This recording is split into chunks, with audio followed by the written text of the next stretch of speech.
Before I get into today's video, I wanted to give a quick shout out to my supporter creator code, which is FLAM.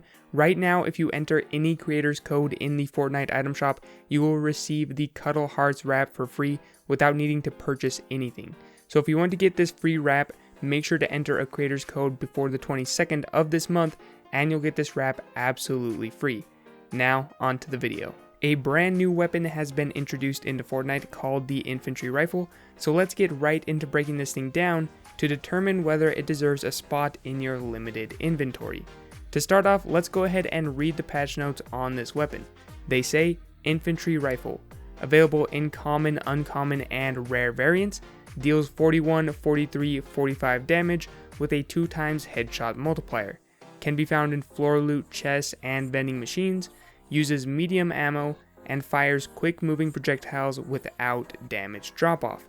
So as stated, the infantry rifle does come in 3 variants doing 41, 43, and 45 damage per shot respectively, with a fire rate of 4 bullets per second, a magazine size of only 8, and a reload speed of about 2.4 seconds depending on the rarity. Now 45 damage per shot and a fire rate of 4 bullets per second, what other gun is similar in those two categories?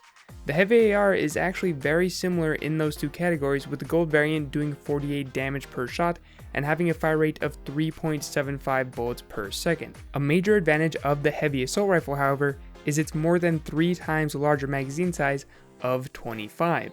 The biggest difference between the heavy AR and infantry rifle isn't their magazine size though, it's how their bullets fire. In Fortnite, there are 2 different types of weapons that are hit scan and weapons that are projectile based.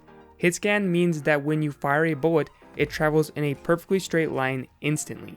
So whether your opponent is 5 meters in front of you or 500 meters in front of you, as long as the bullet goes directly at them, it will register at the same time.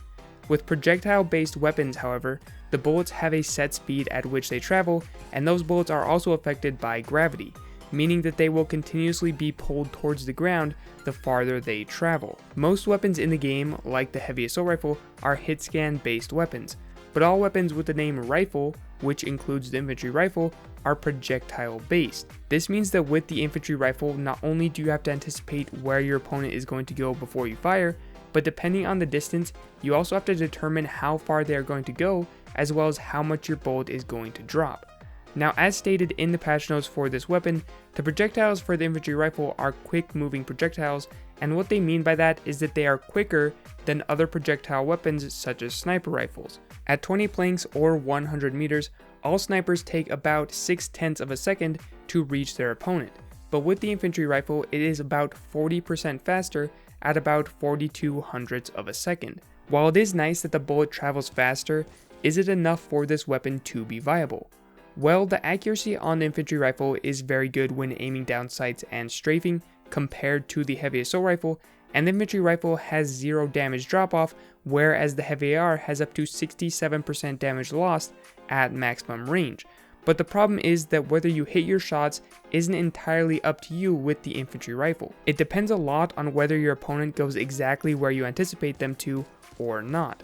While the heavy AR may have more bloom to deal with, the movement of the opponent doesn't cause you to miss as long as you consistently keep your reticle on their body.